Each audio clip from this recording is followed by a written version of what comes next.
Another interesting analysis when we speak of inequality is the relation of inequality with economic growth.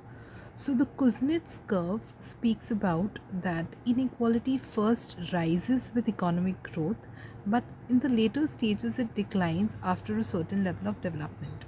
So, it is a bell shaped or an inverted U graph, which signifies that as the economy grows, inequality also peaks, and after that, it decreases. So, the second aspect of Kuznets curve links inequality with environment.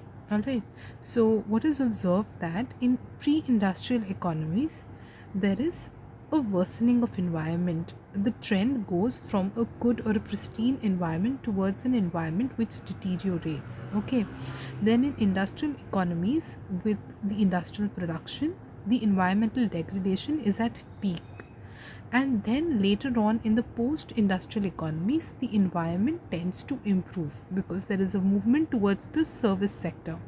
All right, so just quickly, the pre industrial economy, which is primarily agriculture based, it has lower environmental degradation, and as the economy moves towards an industrial sector or the secondary sector, the environmental degradation peaks, and that's the turning point.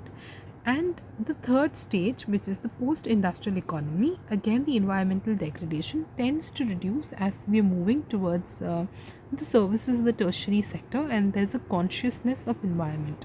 All right, so Kuznets curve are there are two Kuznets curves, one linked to environment and the other linked to inequality. So this is one more fodder for inequality.